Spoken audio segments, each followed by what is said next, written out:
Hi, everybody. I'm Dr. Duke, Academic Director of Freedom Project Academy, and happy 4th of July to you. As this time of year rolls around, it's a very important time of the year to stop and think about our heritage, and I want to offer just a few reflections of what the 4th of July means to me.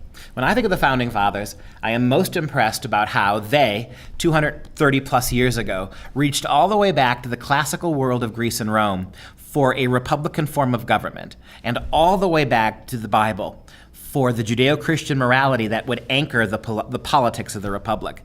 Now keep in mind that in Jesus' day, the Pharisees, the Jewish people, the Romans, the apostles themselves were incredibly fallen, frail, hypocritical individuals who didn't live up to the ideals of the Old or New Testament. Go all the way back to Rome, where we get our republican form of government, and we remember that the Roman Empire, even though it was titularly a republic, had a much worse slavery problem than America ever did. The Founding Fathers were wise, though. They didn't reject Rome because the men who lived under their republic were flawed. They embraced the Roman idea of a Roman republic because the idea from those fallen men was so good. The same thing goes for our biblical heritage. It wasn't the fallen nature of the apostles, the Romans, the Jews of Jesus' day that we were stealing a worldview from. We were going back to a flawed people whose idea was right morally and ethically. And that's what the Founding Fathers did. They brought the idea forward, even though the people who formulated those ideas were often flawed or claimed to live by those ideas. The Founding Fathers, too, weren't perfect.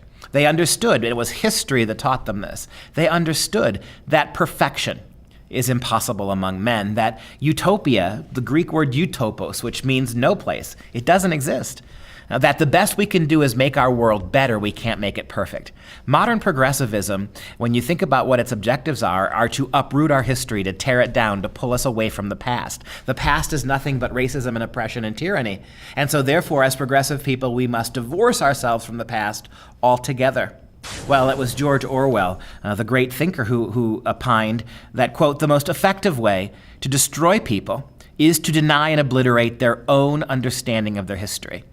That's the problem with the utopian progressive cause. It is at war with history. It seeks to start from year one of the new progressive enlightenment and begin our history now on our terms. The problem with that is, as the Founding Fathers so wisely knew, that the minute you divorce yourself, you assume that we're better for having rejected the lessons of the past. That's the moment that tyranny blooms the most profoundly. Like weeds instead of flowers. You think about how long it took to cultivate all those ancient ideas from the Bible and from Greece and Rome into the new republic, and how the Founding Fathers, again, despite being weak men in their own ways, personally, in many regards, gave us an idea that we could carry forward to greater heights of liberty. And that's what we've done. Orwell is 100% correct, though. If we think like modern progressives, that the only way to move forward is to destroy the past, or to ignore the past, or to rewrite the past so it speaks our truths, we have cut ourselves off from the ideas, not just from the sin and the folly. And that's a big lesson. The Founding Fathers understood that people are going to be people, whether it's 200 years in the future or 200 years in the past. Progressives, conservatives, Americans today suffer the same tragic flaws that all human generations have suffered. But we have been wise enough to try to carry forward the best ideas of the past.